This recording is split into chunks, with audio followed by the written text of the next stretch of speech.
surprised ex-police officer turned private investigator with a pet mouse who's been keeping tabs on that holistic centre that folk are walking into and not out of is a hunter.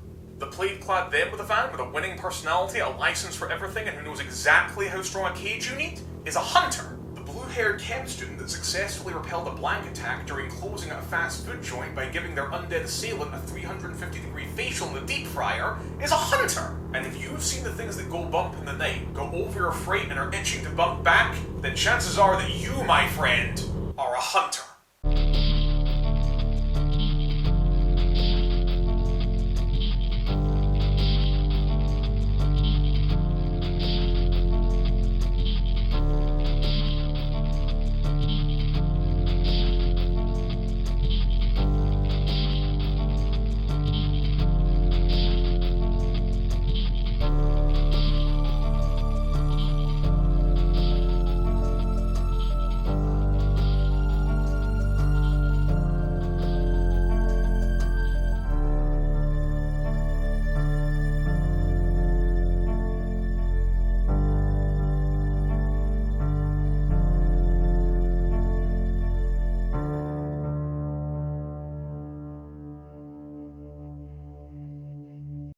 Hello, I'm the director for the Society of the Exploration of the Glasgow Underground, and this is the Hunter Survival Guide. So now that we've established a little bit of the who, a better question might be, what is a hunter? A hunter, usually working with others as part of a cell, is simply a person that has become aware of the supernatural world and works to oppose its darkness whenever it threatens them or the things they care about. Your city, your parish, your street, your flats, your home. And the term hunter isn't misleading either, as these violent delights often have violent ends. But, contrary to what you might think, the average hunter is not a camel-clad prepper with an arsenal in the back of their Fiat Panda and a fully fortified cabin, nor should they be expected to become one. Because the prepper is only the perfect hunter for that last 10% of the hunt, and for the first 70%, the cell's most valuable member is the investigative journalist who speaks 5 languages and bakes really good cookies. Hunters come from all walks of life, with varying skills, and usually don't choose to become aware of the supernatural until they come face to slavering, fang-toothed face with the quarry for the first, often highly traumatic time. It is very much a hard life, with a decades-long adjustment process, where going solo is a one-way ticket to the grave, so as cheesy as it may sound, we need to be there for each other. We need to be able to get the prepper who can't leave the house without a silver knife in their boot through the anniversary of the fateful family hike. We need to be able to reassure the journalist who can't sleep with the lights off that they're okay when they wake up in a cold sweat clutching their neck. We need to suffer through the truly awful jokes of the ex-priest that regained their faith in the Father and the Son after their revelatory experience with a not-so-holy ghost. Hunters need to be there for each other because there isn't a therapist alive that can process the amount of stress that the quarry provides us unless that therapist is also a hunter. What's that word quarry you keep using, I hear you ask? Well, the quarry is whatever supernatural nasty is in a given area causing trouble.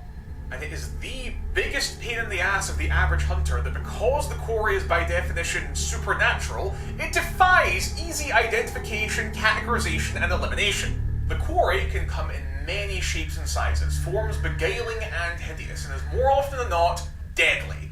All of this in addition to the little wrinkle that there are myriad examples of quarry that can easily pass as humans. Which is why investigation is baked into every hunt, because under absolutely no circumstances can you afford to be wrong! And this is why our initial examination of these tapes is not going to be a taxonomy of the supernatural and their respective abilities and weaknesses, as if I didn't spend the entire first lesson saying knowledge is power, power is dangerous.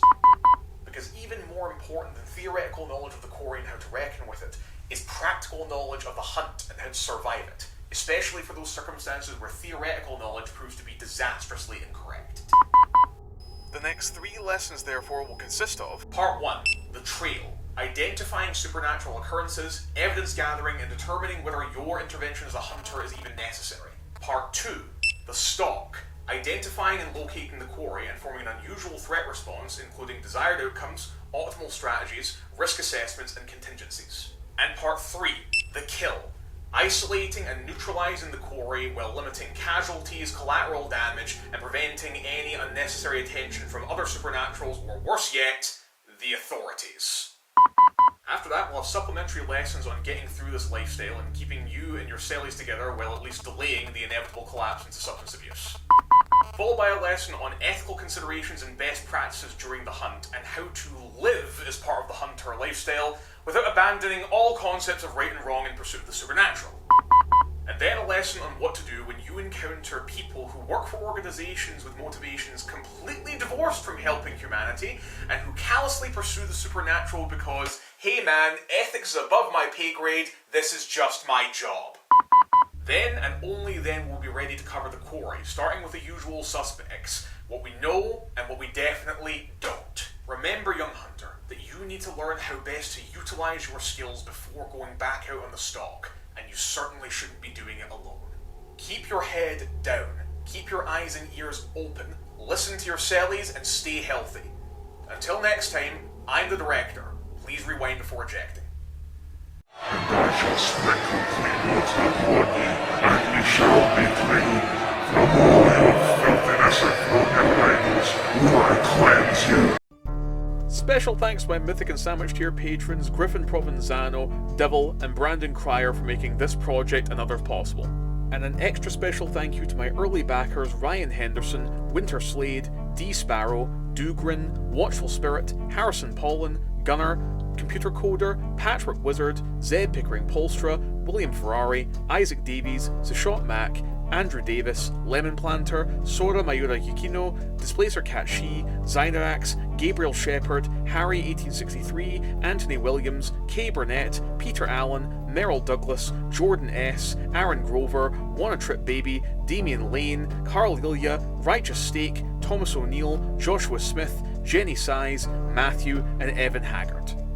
Please don't forget to like and subscribe, and if you'd like access to behind the scenes content and the ability to influence our future projects, please consider supporting us on Patreon.